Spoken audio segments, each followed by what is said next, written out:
Yo quisiera comenzar leyendo una porción de la Escritura, que no es la primera vez que yo predico de este texto. Y probablemente no es la primera vez que ustedes escuchan hablar de este texto. Y este texto nos habla acerca de una realidad de las cuales de nosotros no podemos escapar, porque nos afecta. Es la realidad de lo que ocurre a nuestro alrededor, sobre todo en el campo de la política. Nosotros no podemos decir, no soy político. Nosotros no podemos decir, a mí no me importa eso. Y quisiera traer esta reflexión a propósito de que estamos próximos a las elecciones. Y voy a estar hablando de esto hoy, voy a estar hablando de esto el miércoles y vamos a seguir hasta el domingo que viene. Pero no podemos decir, no, a mí no me hables de esto. John Stott, en su libro La fe cristiana frente a los desafíos contemporáneos, lo enseña muy bien y de una manera muy sencilla. En el sentido amplio del término, todos somos políticos, porque político viene de polis, que significa ciudad, y todos nosotros, de alguna manera u otra, somos políticos en ese sentido amplio. En el sentido restringido del término, dice Stott, nosotros no somos políticos, porque se refiere a las personas que se dedican a la política como estilo de vida. En el sentido amplio sí, y por lo tanto todo lo que ocurre en el campo de la política a nosotros nos afecta. Pero no es a nosotros los únicos que nos afecta, le afecta a todo el mundo, al cristiano y al no cristiano, al pobre y al rico, al joven y al viejo. Porque las acciones que se toman a nivel político nos van a afectar a nosotros también. Yo quisiera hablarles de un texto bíblico que es el punto de partida de lo que vamos a estar viendo hoy. Y se encuentra en el libro de los Hechos de los Apóstoles, en el capítulo 1, versículo 6. Hechos, capítulo 1, versículo 6. Y dice la palabra de Dios de la siguiente manera. Entonces los que estaban reunidos le preguntaban, diciendo, Señor, ¿restaurarás en este tiempo el reino de Israel? Leemos nuevamente el texto. Entonces los que estaban reunidos le preguntaban diciendo, Señor, ¿restaurarás en este tiempo el reino de Israel? El Señor bendiga su santa y bendita palabra. Le he llamado a este texto por el título, la misma pregunta nos hacemos nosotros. Y a medida que vaya explicando el texto, nos vamos a dar cuenta por qué es este título. La misma pregunta nos hacemos nosotros. El libro de los Hechos de los Apóstoles nos narra, porque es pura narrativa histórica, aproximadamente los primeros 32 años de la iglesia. Y es interesante porque comienza con la llegada del Espíritu Santo, bueno, previo a eso, las últimas palabras del Señor Jesucristo, la llegada del Espíritu Santo, y termina con la predicación del Evangelio por medio del apóstol Pablo. En este caso, nosotros vemos en este capítulo 1, del 1 al 11, la última conversación de los discípulos con el Señor Jesús. También encontramos las últimas palabras de nuestro Señor Jesucristo a sus discípulos, el último mandato y la última vez que estuvieron juntos físicamente hablando.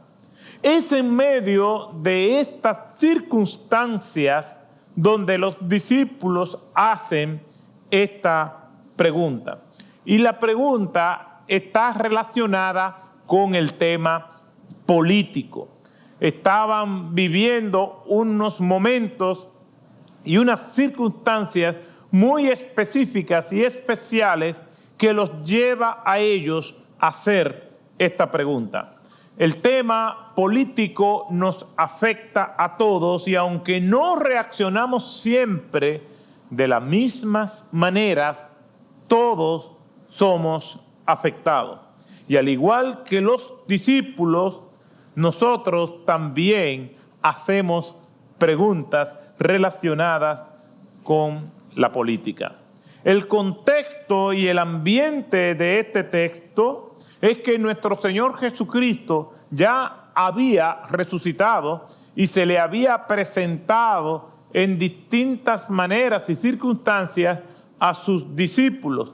Y entre la resurrección de nuestro Señor Jesucristo y su ascenso al cielo, habían pasado 40 días y esos 40 días el Señor lo invirtió hablando y formando a sus discípulos. Vamos a leer en Hechos capítulo 1, versículos 3 al 5, para que nosotros veamos toda la actividad del Señor entre su resurrección y su ascenso al cielo. Acompáñenme en Hechos capítulo 1, versículos 3 al 5. Y dice la palabra del Señor de la siguiente manera: a estos también, después de su padecimiento, se presentó vivo con muchas pruebas convincentes, apareciéndoseles durante 40 días y hablándoles de lo concerniente al reino de Dios. Y reuniéndolos, les mandó que no salieran de Jerusalén, sino que esperaran la promesa del Padre, la cual les dijo: oísteis de mí, pues Juan bautizó con agua, pero vosotros seréis bautizados con el Espíritu Santo dentro de pocos días. O sea que, como nosotros vemos ahí, Jesús dedicó 40 días a formar a sus discípulos o seguir formando a sus discípulos. Y es en medio de todo esto que los discípulos le hacen esta pregunta al Señor. Ellos ven que el Señor se va y entonces le hablan al Señor de sus inquietudes nacionales, patrióticas y políticas. El Señor se va y ellos les expresan, pero llama la atención cómo el tema político consume el corazón de ellos. ¿Por qué? Porque Jesús dedicó 40 días hablándoles acerca del reino de Dios. Jesús duró 40 días dándoles instrucciones de cómo ellos deberían de comportarse, lo que ellos tendrían que hacer. Jesús duró 40 días hablándoles sobre cómo ellos debían actuar. 40 días dándoles instrucciones, 40 días hablándoles acerca de la misión que deberían llevar a cabo. 40 días hablándole acerca del reino de Dios, del Espíritu Santo y del poder para llevar a cabo su obra. Cómo debía ser su comportamiento, cómo debía de ser su ética, cuál debería ser su prioridad, lo que era el reino de Dios, repasando todas las cosas que durante 3 años aproximadamente el Señor les había enseñado. Y en esos 40 días están repasándole, hablando acerca de que tenían que tener la mente puesta en el reino. 40 días haciéndole énfasis, repasando las últimas cosas. Lo más importante lo dejó para esos 40 días, hablándole de todo esto. Y después que el Señor termina, que ya se va, ellos vuelven al tema político. Por más que nos hablen acerca del reino de Dios, lo que estamos enfrentando aquí en la tierra nos afecta. Ese es el ser humano, y por eso es que me encanta la palabra de Dios. Nos lleva al cielo, pero no nos desconecta de la tierra. 40 días hablándole acerca de lo que era su prioridad. Y es como que ellos están oyendo: sí, Señor, está muy bien, pero restaurarás el reino a Israel en este tiempo. Sí, Señor, está muy bueno tu obra, está muy buena tu misión, qué tremendo es. Sí, Señor, nosotros vamos a ser obedientes, pero ¿va a haber un cambio aquí en la tierra? 40 días hablándole de cuál debía de ser su misión, y ellos, aunque asienten y aunque están de acuerdo, todavía los sueños de un país mejor estaban en sus corazones. Está muy bien que me hables del reino de Dios, Señor, de lo que nosotros tenemos que hacer, de la predicación de tu palabra, de tu santo evangelio, del Espíritu Santo que viene, de todas estas cosas. Está muy bien que nos hable, Padre, oh nuestro querido Maestro. Tú te vas, pero todo va a seguir igual en términos políticos. El Señor se va. Ellos han sido transformados, son diferentes, pero a su alrededor seguirían las mismas injusticias, la misma opresión, la misma corrupción, la misma desigualdad, los mismos sueños truncados, las falsas esperanzas y el deseo de una realidad que parece que no llega. Señor, restaurarás el reino a Israel en este tiempo. Yo creo que todos nosotros nos identificamos con esta pregunta. ¿Amamos a Dios? ¿Creemos en que cuando nosotros partamos de este mundo vamos a un mundo donde no hay dolor, donde no hay sufrimiento, que nuestro espíritu va al Señor? ¿Creemos en esa esperanza? ¿Tenemos esa seguridad de salvación? Nuestra prioridad es el Señor, pero no podemos dejar de reconocer que lo que pasa a nuestro alrededor también nos afecta. En este país y en cualquier país del mundo, esto nos afecta. A los discípulos les afectaba. El pueblo hebreo tuvo su primer rey en Saúl. Después de Saúl vino David. Después de David vino Salomón. Después de Salomón heredó el trono su hijo Roboam. Y ese territorio hebreo, que estaba conformado por 12 tribus, al venir una guerra civil encabezada por el general Jeroboam, pues se dividió en dos partes: el reino del norte con 10 tribus y el reino del sur con 2 tribus. Los asirios invadieron el reino del norte y desapareció como nación, y el remanente de judíos quedó con el reino del sur. Después vino Nabucodonosor, invadió la ciudad de Jerusalén. Después de Nabucodonosor vino el imperio medo-persa. Durante los días del imperio medo-persa se le concede a los judíos regresar otra vez a la ciudad de Jerusalén después de 70 años en el exilio babilónico. Después del imperio medo-persa viene pues el imperio griego, primero desarrollado por Filipo II de Macedonia y luego llevado a su máximo nivel en los días de Alejandro Magno o Alejandro el Grande.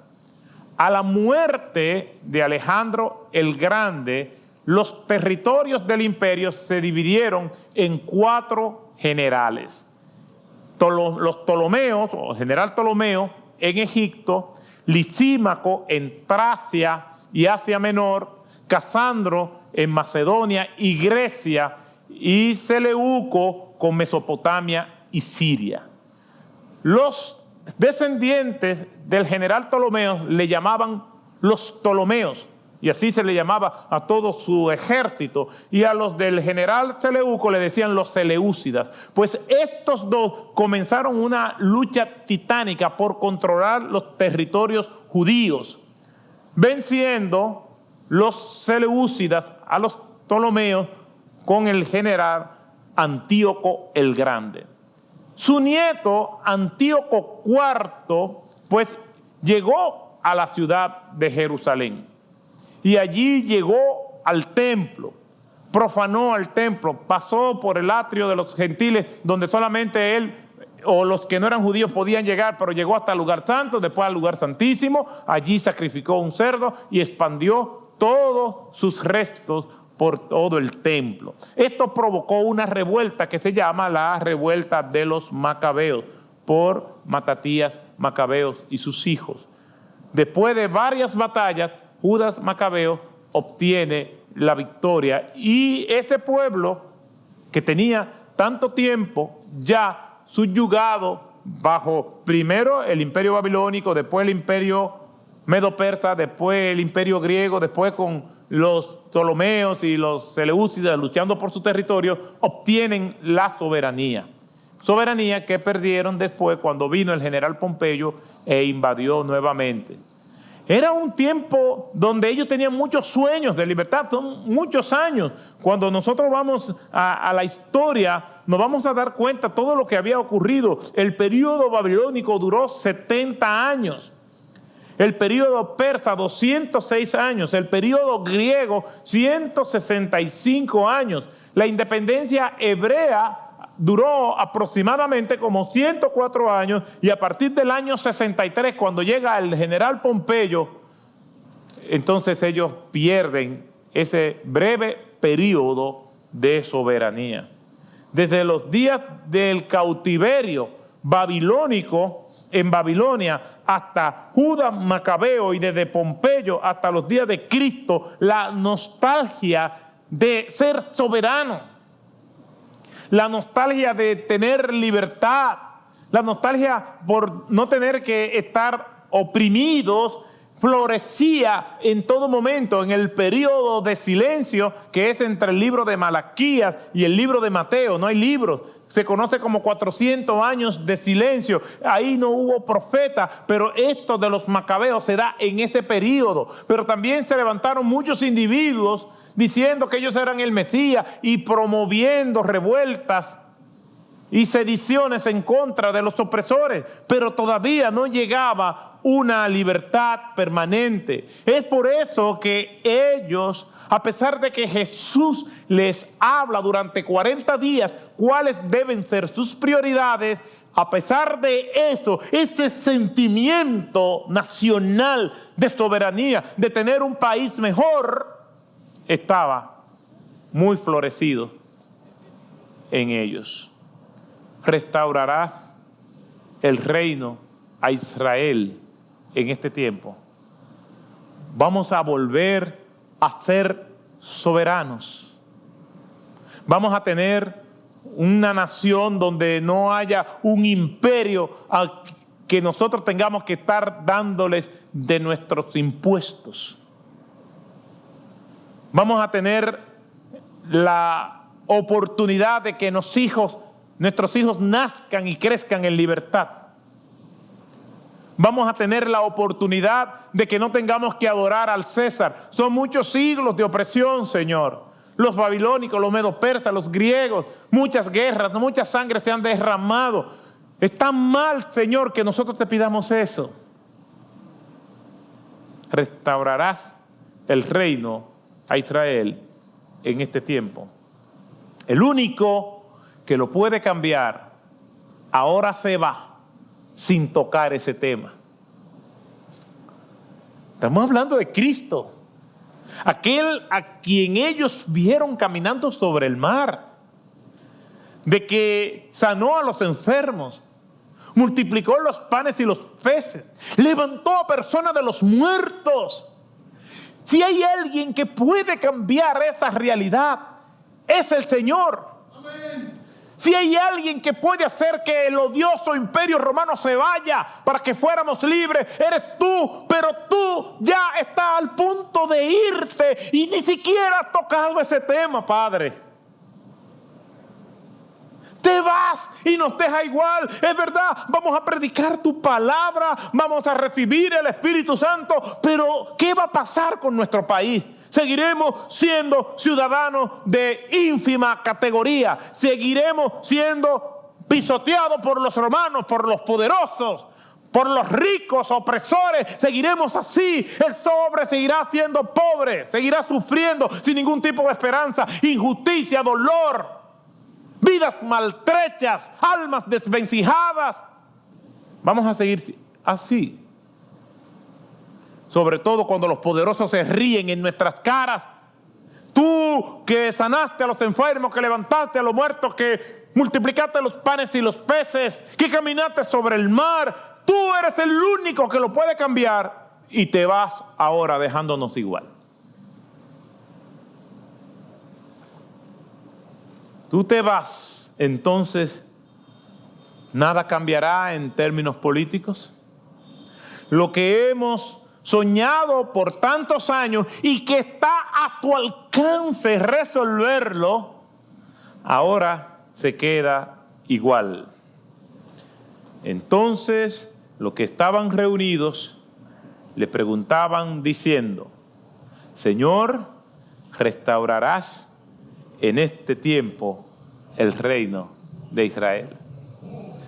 Te vas, pero Señor, está muy bien todo lo que nos ha dicho, pero tenemos una preguntita. ¿Restaurarás el reino a Israel?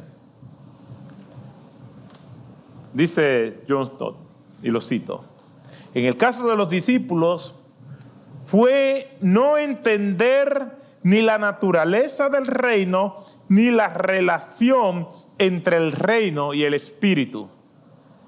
La pregunta habrá desilusionado a Jesús profundamente si Jesús hubiese sido un humano. Seguían siendo tan incapaces para recibir el mensaje y la esencia de este mensaje. Como lo comentó Calvino, hay tantos errores en esta pregunta como palabras tiene. El verbo, el sustantivo, el adverbio de la pregunta delatan todos una confusión doctrinal acerca del reino de Dios.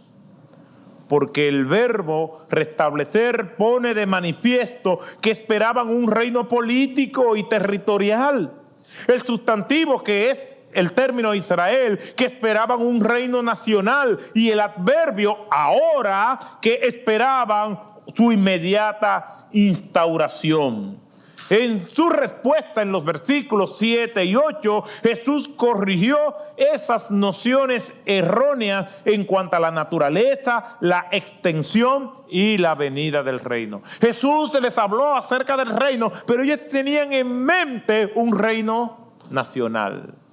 Ellos todavía esperaban un gobierno político, militar. Ellos todavía, aunque habían recibido el mensaje del Señor, no estaban total y absolutamente convencidos de que el reino de Dios es más que un reino terrenal.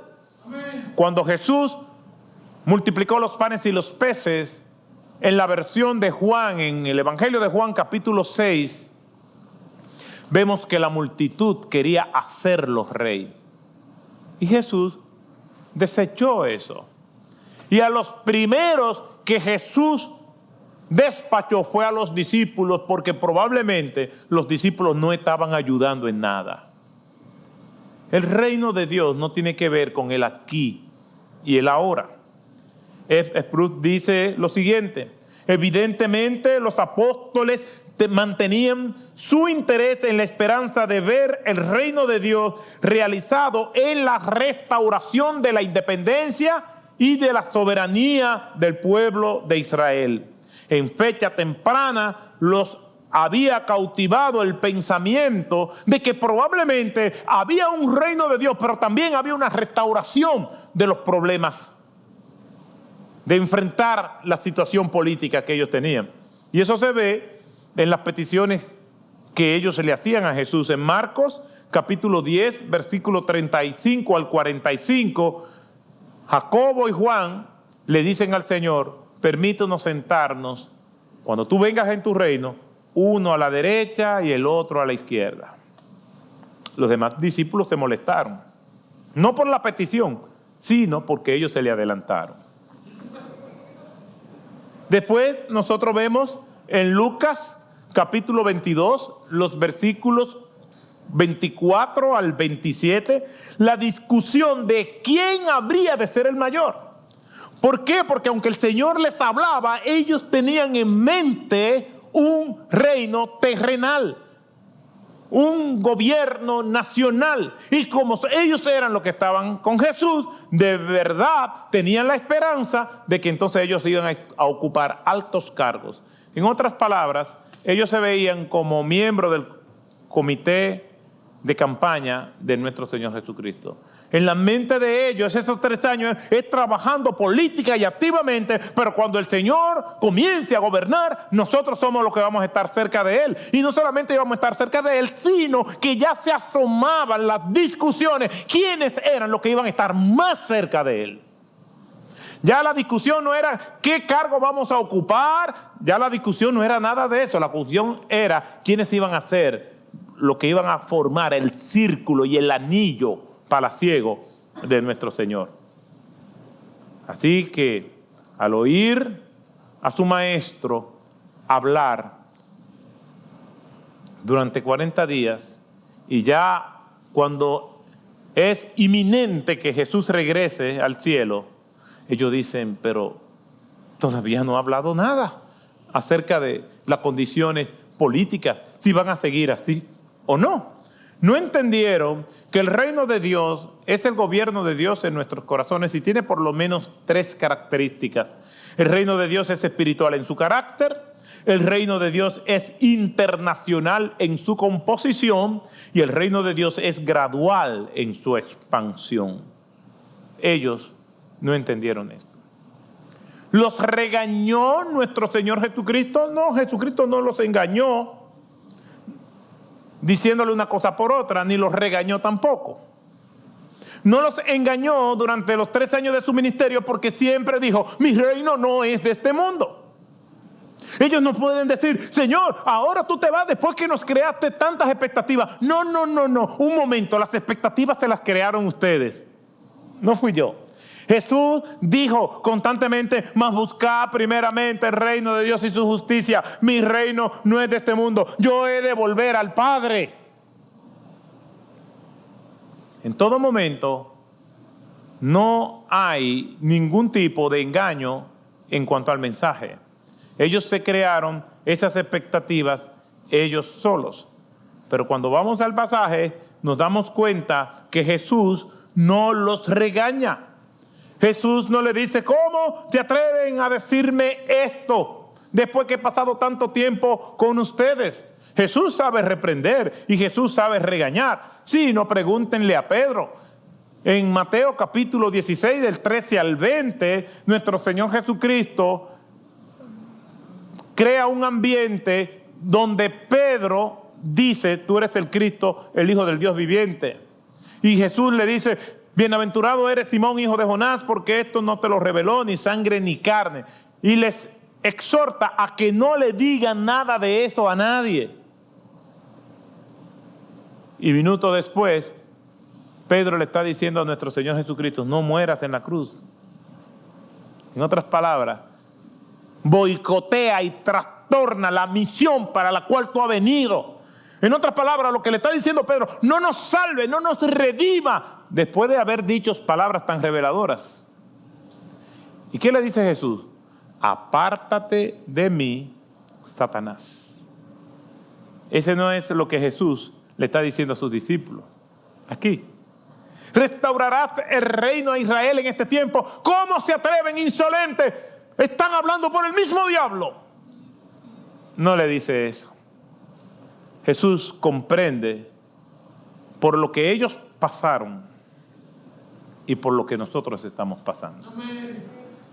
Jesús comprende la opresión, la injusticia, el hambre, el odio, la marginación, la falta de oportunidades. Jesús sabe, y Dios lo sabe, lo que es la esclavitud, la discriminación, la violencia. Nuestro Señor sabe todas estas cosas. Él no es ajeno. El autor del libro de los Hebreos dice, porque no tenemos un sumo sacerdote que no deja de compadecerse por todas nuestras necesidades.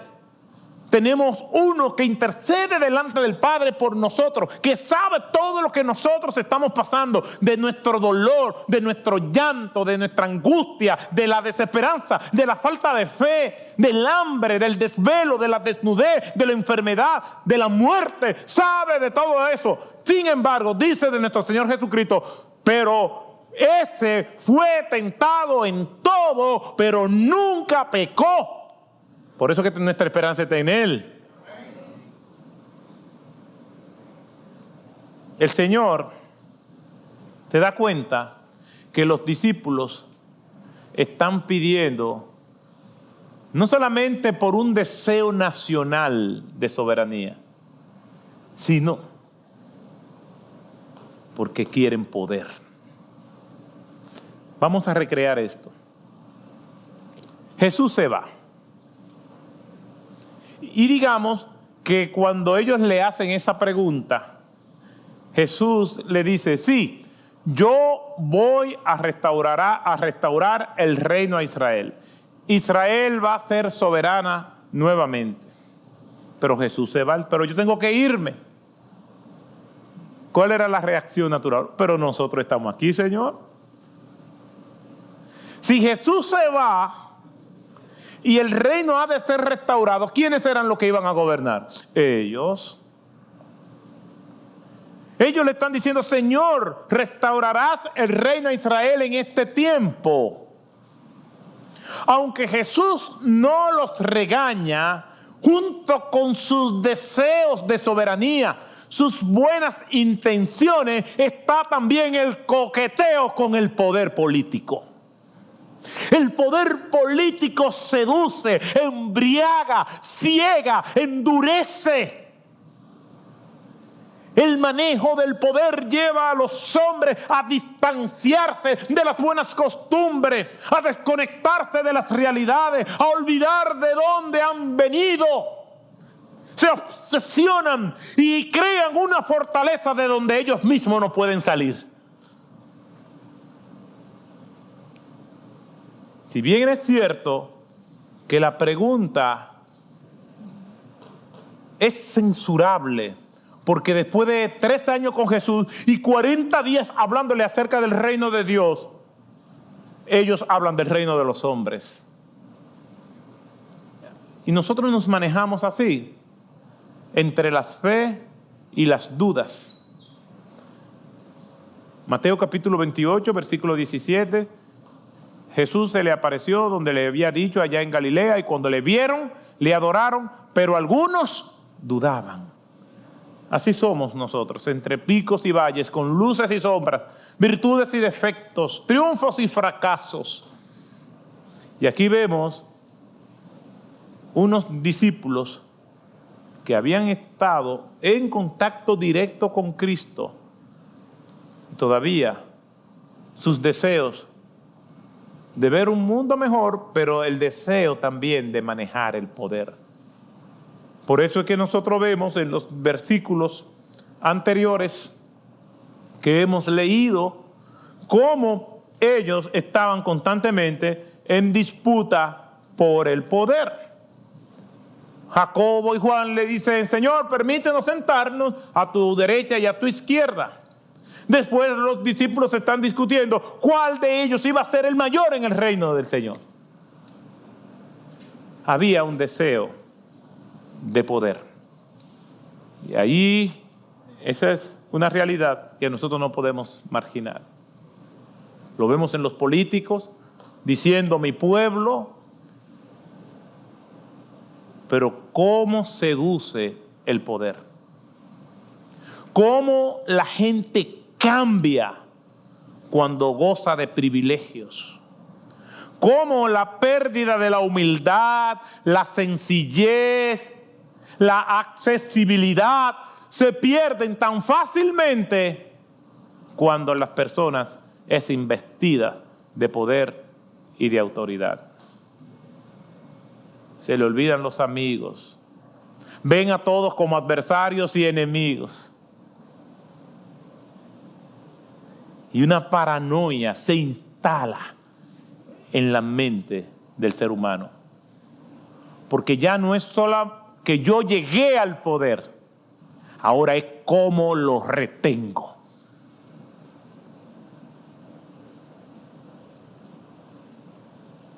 Señor, restaurarás el reino a Israel.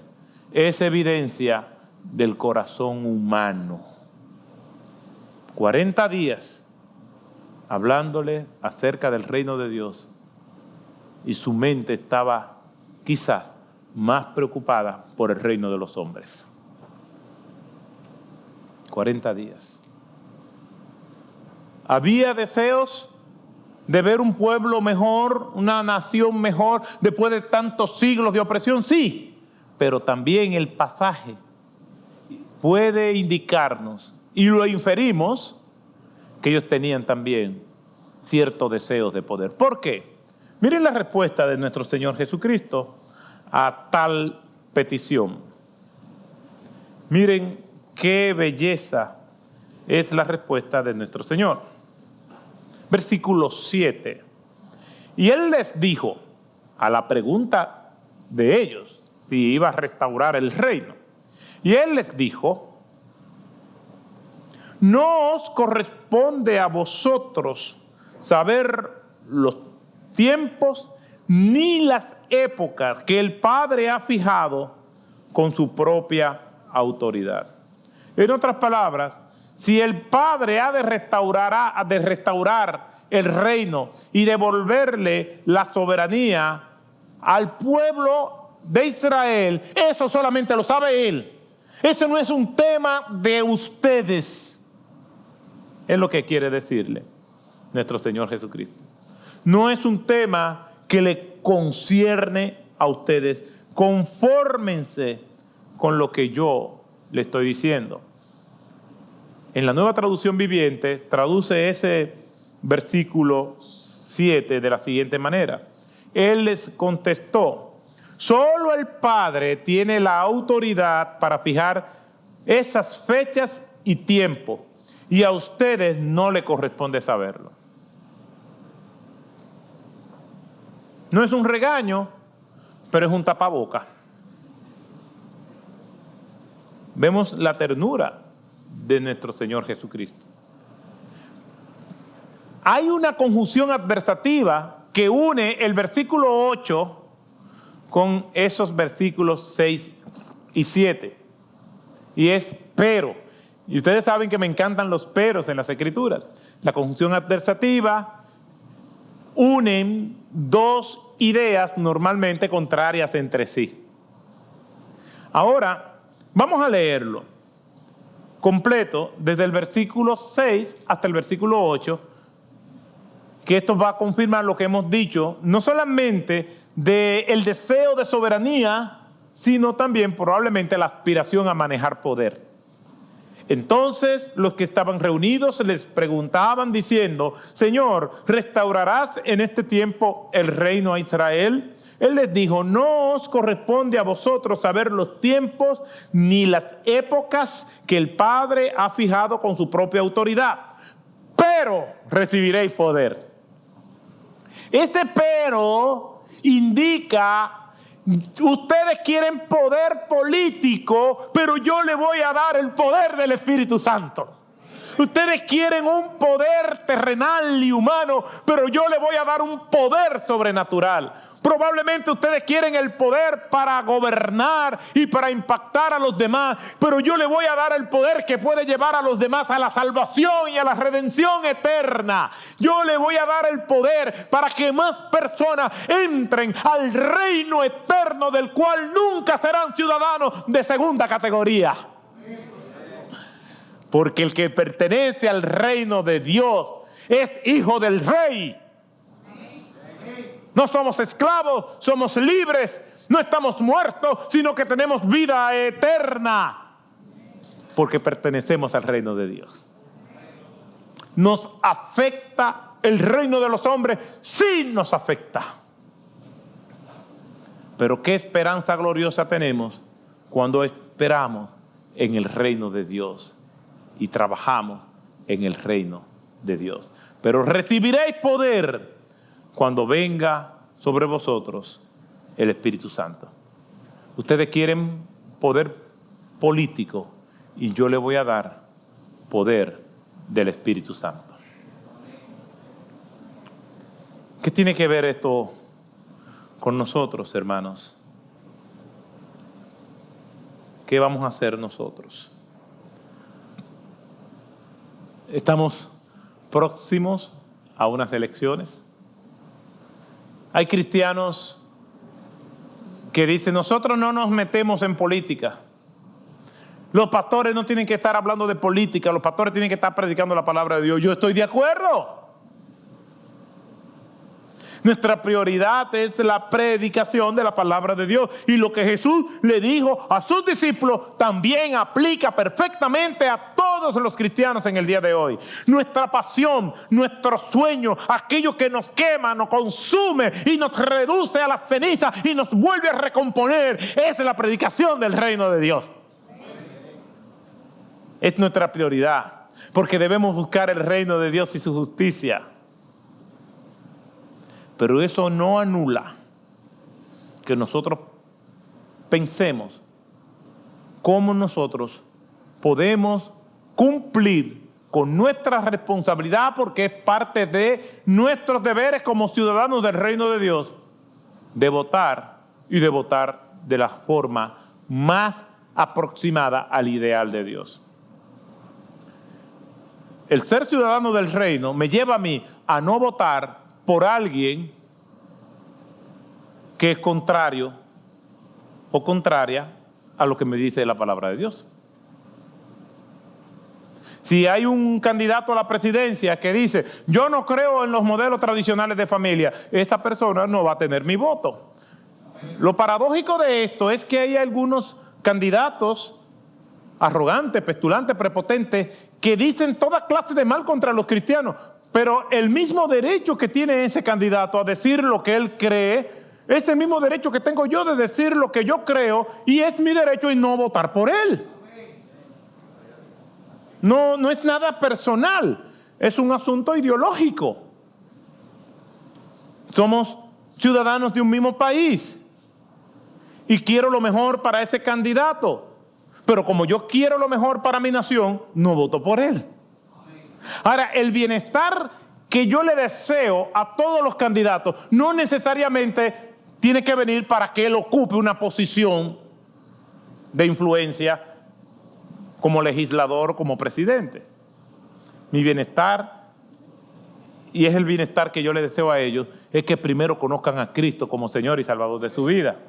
Y por eso la Biblia, en un contexto donde el imperio romano gobernaba, dice que debemos orar por los que gobiernan, para que nosotros, todos los ciudadanos de un país, vivamos quieta y reposadamente. ¿Cuánto sufre una nación cuando hay tiranos gobernando? ¿Cuánto sufre una nación cuando hay malos funcionarios? Sufrimos todos, nos afecta a todos. Por lo tanto, vamos a votar por quien nosotros entendamos que se acerca más a nuestros ideales. El gran problema de muchos cristianos es que votan por aquellos que son de su partido y dicen, bueno, yo siempre he sido de mi partido y yo no me voy a cambiar de partido. No te cambies de tu partido, sigue en tu partido, pero vota por los mejores candidatos. Debes votar por alguien que respeta lo que Dios ha creado. Yo nunca votaría por un candidato, ya sea a presidente, a presidenta o a legislador o legisladora, que sea en contra de la familia, que sea en contra de la vida. Usted dirá, pastor, ¿y qué del tema de la corrupción? Tampoco votaría. Uno de los grandes males que ha tenido nuestro país es la justicia retorcida y manipulada. No hay independencia de la justicia.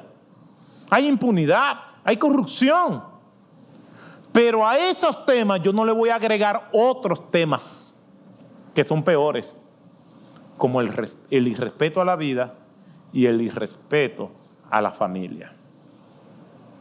yo prefiero seguir luchando contra la corrupción, contra la impunidad, sin abrirme otros frentes más, como es la ley que despenalice el aborto, si la hubiera, y respetando nuestra Constitución, o cambiar los modelos tradicionales de familia, o enseñarle ideología de género a nuestros hijos en las escuelas. Yo mejor prefiero seguir luchando para que haya servidores públicos más pulcros, más honestos, más capacitados. Y prefiero enfrentarme a eso y no añadirme otros problemas más que van a ser peores y de los cuales será difícil salir. Cuando vayas a votar, tienes que pensar en el reino de Dios. El reino de Dios es el gobierno de Dios en nuestras mentes y corazones. Por lo tanto, el ser ciudadano del reino no me lleva ni me da permiso para votar, aunque yo haya sido tradicionalmente de un partido. El pastor Samuel Nina decía, yo soy de tal equipo de béisbol, pero cuando se trata de representar al país a nivel internacional, todos somos del mismo equipo. Es posible que tú tengas tus simpatías o tú tengas tu empleo, pero ten cuidado, porque quien nos sostiene es nuestro Señor.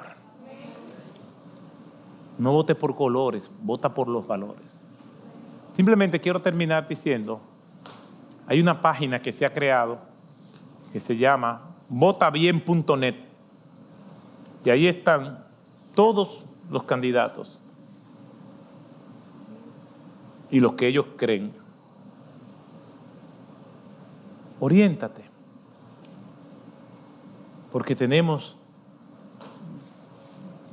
que defender lo que nosotros entendemos como valores y tenemos que proteger aquello que Dios nos ha dado para proteger. Y ningún candidato debe sentirse mal por eso.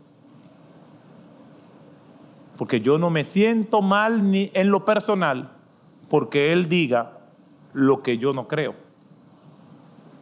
Pero sabemos cómo son las pasiones políticas. Y cuando tú le dices no a alguien, esto se toma a nivel personal y acaban con nosotros.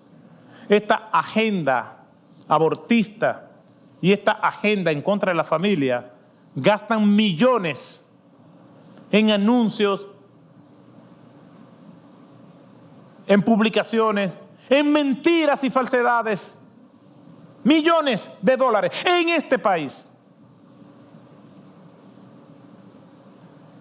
Pero cuando un pastor dice, debemos votar de esta forma, acaban con los pastores, diciendo a los pastores que se queden en sus iglesias, predicando. Esos quisieran callarnos la boca. Pintándole, como dicen ellos, fantasías a las personas. No, es un Estado de derechos, supuestamente. Y todos debemos decir lo que entendemos que es correcto. Los discípulos le hicieron esta pregunta al Señor. Ahora entienden el título. La misma pregunta nos hacemos nosotros. ¿Cambiará este país?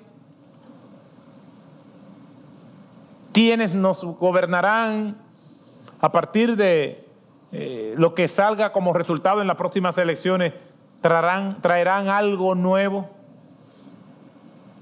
Esa respuesta la sabe cada uno de ustedes.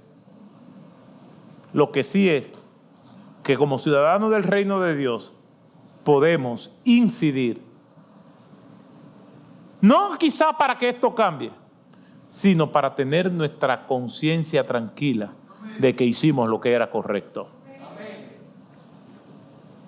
Porque el único que cambia y transforma es Jesucristo.